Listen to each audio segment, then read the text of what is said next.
Welcome to Biz Help for You with host Candy Messer.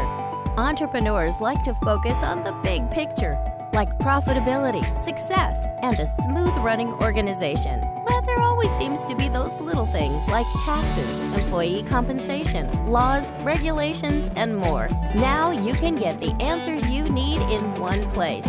Join us today as we break it all down for you. Now, here's your host, Candy Messer.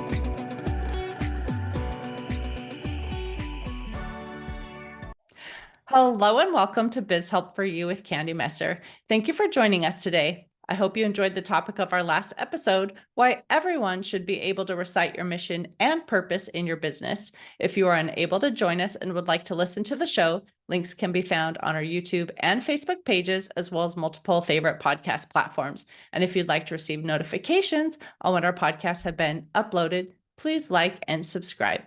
Now, let's learn a little bit about our guest today. Zach Mathews is an author, podcaster, speaker, and online coach. He's dedicated his career to helping others unlock the benefits of intermittent fasting and achieve their long-term fitness goals. So, Zach, welcome to the show. Candy, thanks so much for having me. I'm excited to be on. I'm excited to have you on as well. This is a topic that I actually haven't even talked about. I have talked about fitness and being a business owner and why it's important in the past, but never intermittent fasting. But before I get into questions that I want to discuss with you, I'd love for you to tell us just a little bit more about yourself and how did you become a fitness coach?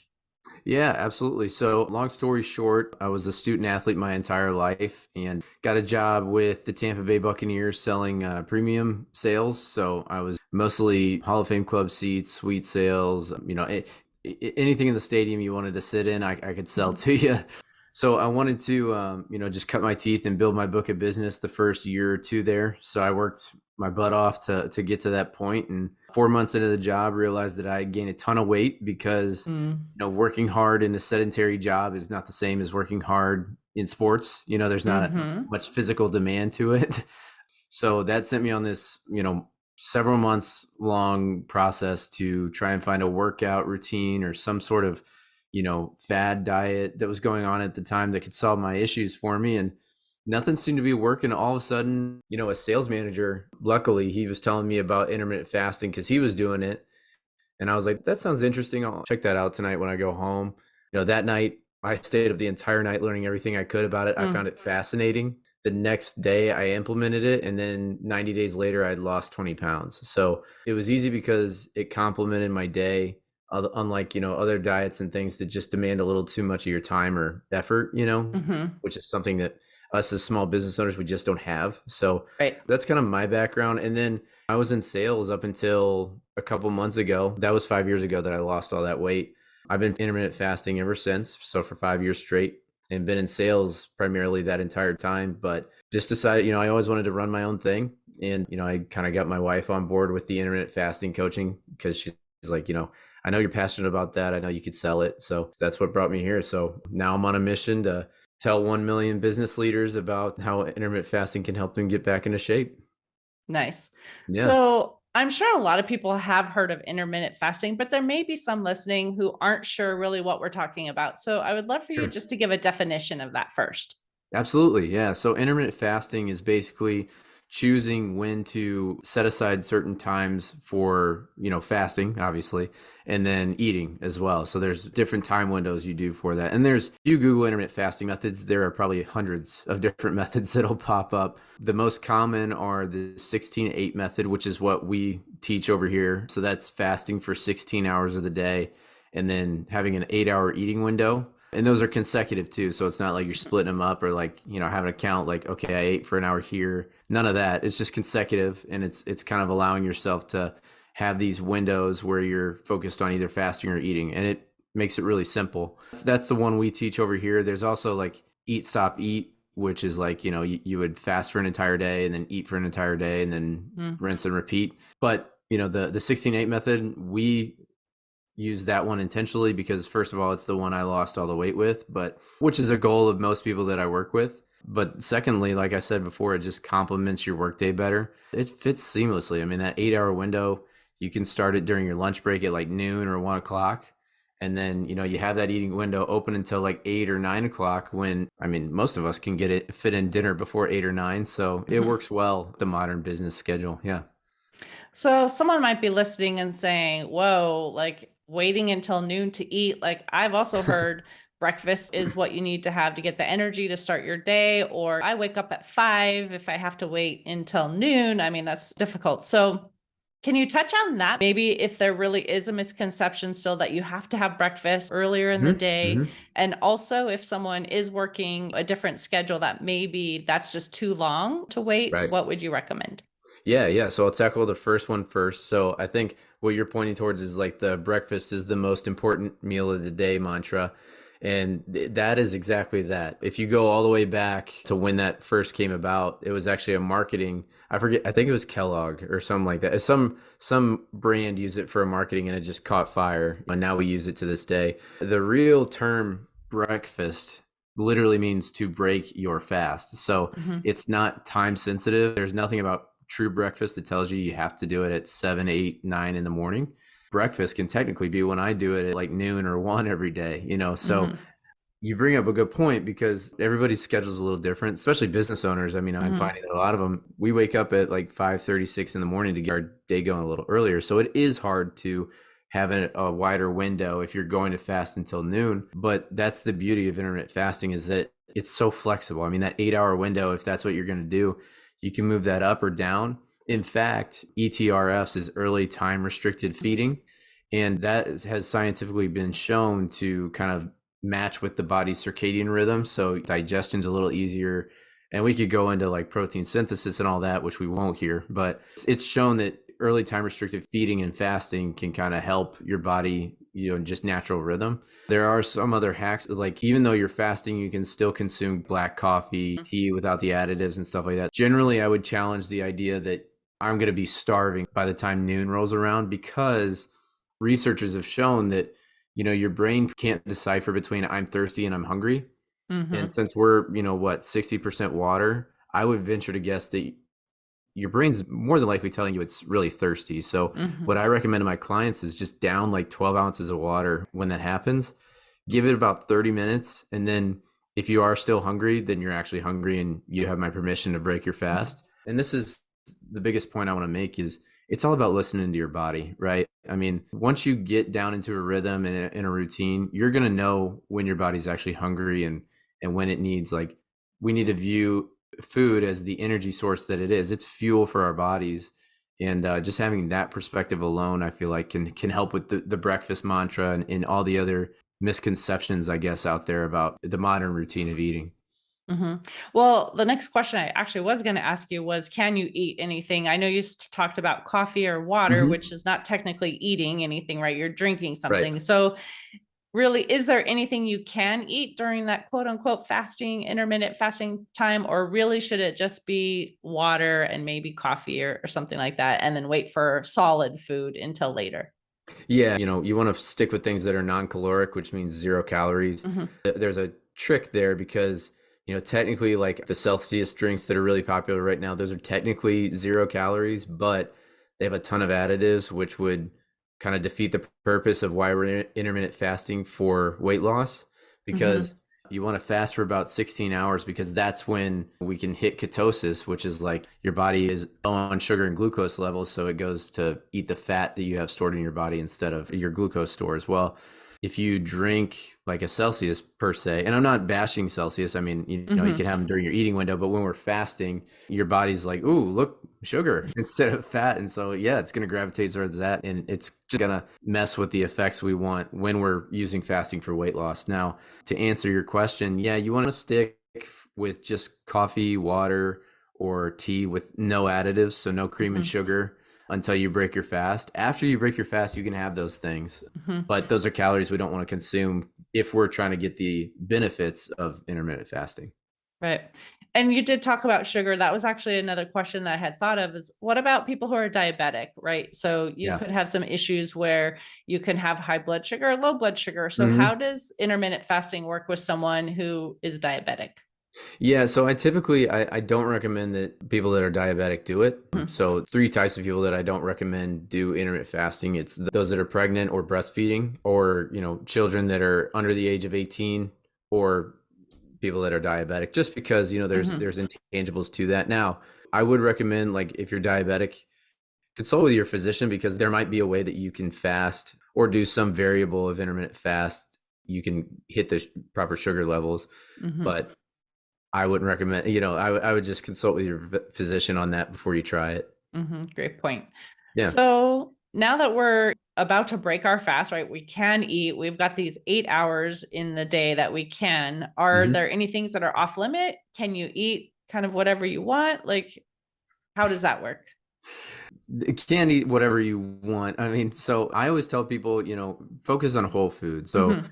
your proteins, meat, fish, vegetables, fruit, but limit the fruit. That, Mhm. again, that goes into the sugar levels and Sugar. everything. Yeah, we want to watch those sugar levels. Modern diet is very high on sugars and carbs.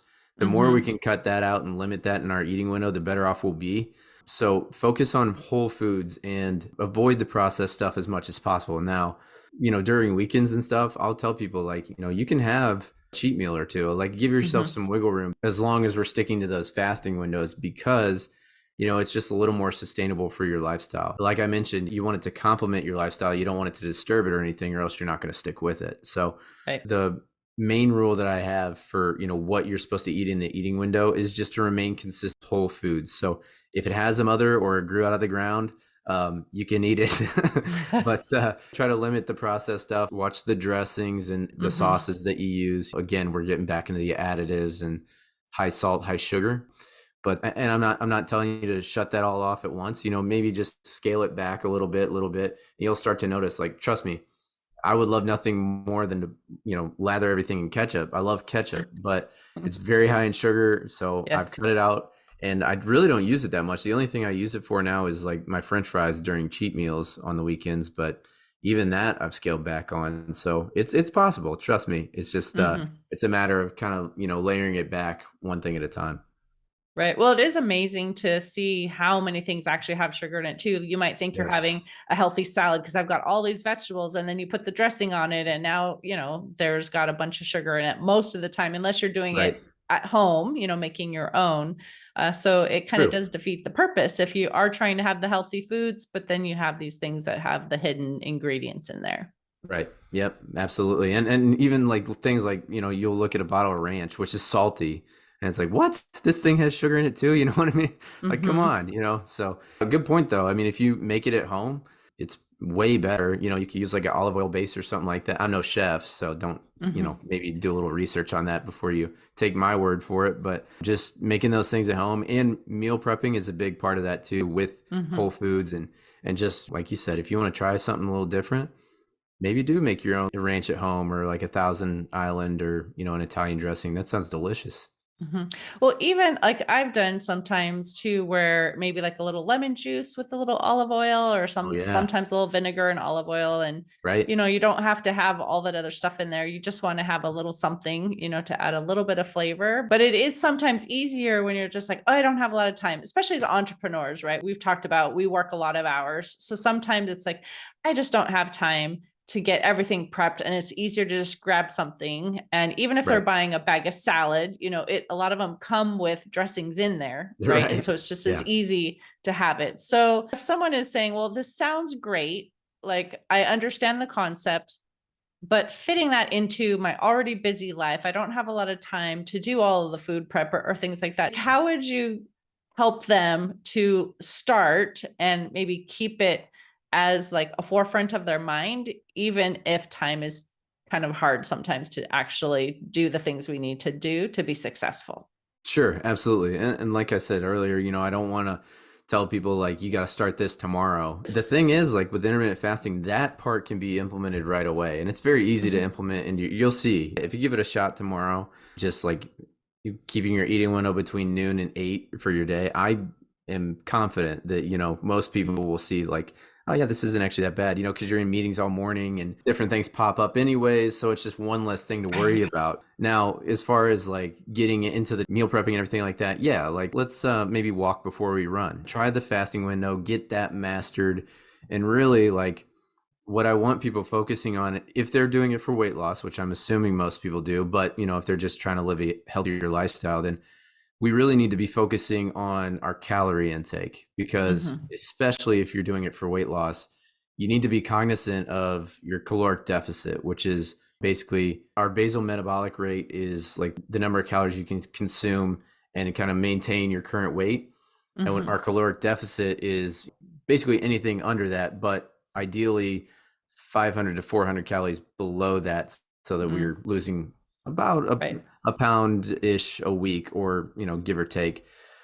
But that's that comes with time. I mean, if you watch the calories and fast, you're ahead Mm-hmm. of like 90% of people. You'll see that like once you got that down, okay, I'm eating from this time to this time and it's working great. What else can I throw in? Okay, these calories he's talking about, all right, so what's my caloric deficit that I should shoot for? And there's a great resource online that's completely free. You can go to TD. This isn't mine, so I'm not pushing my own product. It's tdeecalculator.net. And you Mm-hmm. just enter in like your age, your weight, your height, and it'll calculate like your caloric deficit for you. And then just use that number, keep that at the top of your mind when you're eating.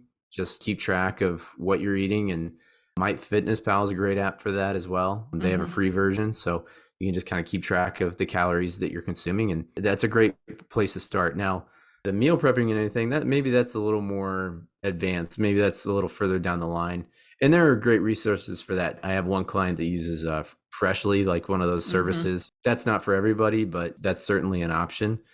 Different things like that. You'll find that once you kind of take baby steps towards it, it won't be that daunting of a task. But yeah, I would not recommend that everybody just start that tomorrow. Right. Well, and someone else might be listening and thinking like, oh, okay, I do want to try this. It sounds like it would be great. It's more healthy than what I'm doing. But to start at 16 hours, fasting sounds like so much. Right. Can I maybe do an incremental, like start with a certain number and like slowly build up to it? Because I'm afraid I'm going to get hungry. Or is it really just start, the 16 hours and then drink your water and kind of see how it goes from there? Yeah, I advocate just starting with 16 hours, because it's not, that does sound daunting, and I completely understand it. But ideally, we're going to be sleeping for around 8 hours or Mhm. so of that. So kind of split that up between the night when you shut yourself off at 8. So what, like 2, 3 hours ideally before you fall asleep. And then just like 4 or 5 hours once you wake up. Now, obviously, we tackled it before. If you wake up at like 5, then that's like 7 hours Right. you got to tackle. So be a little cognizant of like, drinking your water and having some coffee or tea every 2 hours or so in the morning, just so that your body has something, and Mhm. that'll kind of help with the mentality of it too. But yeah, I mean, if you want to give it a shot, like my recommendation is to just try the 16/8 method one day, see how it Mhm. goes. Now, if you do want to kind of work your way up, maybe someone out there is just like, you know what? I know myself, that would not go well. I need to ease into it. Then start with a 14/10. Wait until 10 in the morning, and then, cut yourself off at 8 that night. Or the morning fasting isn't going to be a problem, but like cutting yourself off at 8 will be the problem. Then you can extend that a little bit. So Mhm. that's the beautiful thing. I mean, nobody's going to attack you tomorrow if you don't follow it to a T. Right. It's made for you. It's made to complement your schedule. So whatever solution you find, I'm a fan of. And it's going to help you Mhm. get closer to your goals. Right. So we also know that nutrition and exercise go hand in hand, but if you Yes. are doing intermittent fasting and you're not eating as much throughout the day as usually people are used to, like what do you say about that? Do you do still like a lot of cardio, weightlifting? Do you not do so much because you're not eating as much? Like what do you recommend?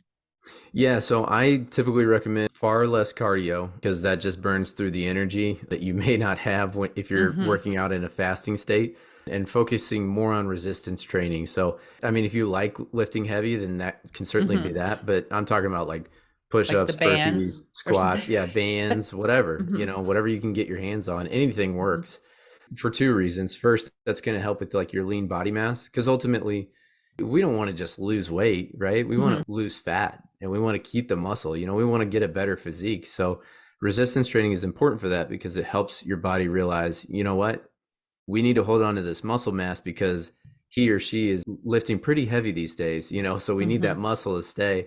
We got to eat this stored fat that we have because he or she is not providing us, food right away. And so your body just kind of learns to shred the fat, hold on to the muscle, and that leads to a leaner, better looking physique, which is what most of us are after. I'm talking about getting shredded, just having more shape. What you're talking about is like the concern of just working out in a fasted state. And I can tell you, like, that's where I work out every day, in a fasted state. And it really doesn't, it's like anything else, you get into a routine, you find out what works. Yeah, some days I have less energy than others. That'd be the same if I had eaten a bunch of food before I go to work out. Then I'm in a food coma while I'm trying to do squats. It doesn't work. So I would just tell people, again, just try it once. Work out in a fasted state, see what works, see what doesn't. Lower the cardio and focus more on like the resistance training. And it doesn't have to be anything crazy. Like, you don't have to go to the gym for an hour. You can do some sort of combination of like a full body workout at home with push-ups, squats, and things like that for like 20 minutes. And that's going to burn around 100 calories or so. And you're all the better for it. So just try different things. And as far as nutrition that you mentioned, we want to focus on like the whole foods and everything like that. If you can pair the two, like fasting with your caloric deficit target, and then, working out maybe like 2 or 3 times a week and eating better, you're going to see the results you want to see. I mean, it's only a matter of time. So it makes sense, right? Yeah, absolutely. And I realize easier said than done, but again, it's baby steps. That's why I think fasting is such a great place to start, is because it's a small win, and then you realize, okay, I've been fasting for a couple of days. Maybe I can like go for a run or, start to do a little resistance training like he's talking about. Then once that happens, then you're just going to want to make healthier choices when you eat, because it's like, I'm getting up and working out in the morning. I'm making it count. Like, I'm not just going to go scarf down a Burger King burger after this, so it makes you a little more cognizant. It's like a fine-tuned machine once you get going. Well, I know this has been an interesting conversation, and I'm sure people listening are finding, some great tips, but we are running out of time. So I want to ask if you have an offer that you would like to share with the listeners, and how to connect with you if they want more information. Yeah, absolutely. I do have an offer. I have a free downloadable ebook that I offer. It's called How to Start Intermittent Fasting Today. So for those of you that, listen and said, I want to give this a shot, not really sure where to start, some of the things we covered here isn't mentioned in it, but it's a great resource for those. It just has like 3 concrete steps to help you start intermittent fasting tonight. So you can get that by just going to my website, fastinfocus.com. That's fast. The letter N is in nutrition, focus.com. Just scroll down to the bottom. You can't miss it. It's in big letters and everything. So scroll down to the bottom, put in your email, and the ebook's all yours, free of charge. Yeah. And then people can follow me if they're on Instagram. I'm fast.and.focus. I'm primarily on LinkedIn. It's linkedin.com/fastinfocus. Yeah. Perfect. Yep. Well, thank you, Zach, for being a guest on my show and, coming to talk on this topic so our listeners can learn really what they can do to be healthier, even if we are crazy long hours working entrepreneurs. So thank you so much. Absolutely. Thanks for having me. And to the listeners, thank you for tuning in. I hope you found this topic interesting and that answered some of your questions about how to lose weight you want with a demanding career. If you have any additional questions or comments, be sure to reach out to Zach at any of the links that he shared, or send us a message at media@abandp.com. I hope you can join us for our next episode. And please remember, you can connect with us on Twitter, Facebook, and LinkedIn, and my website is abandp.com. You can find the podcast posted on multiple favorite podcast platforms, including iTunes, Google, TuneIn, Stitcher, iHeartRadio, and Spotify. And would you please share our show with those you know and leave a review on your favorite platform? I'd really appreciate your support. Thanks so much. Until next time, have a great day. Thank you for listening to Biz Help for You. Please join your host, Candy Messer, again next time. Have a terrific day.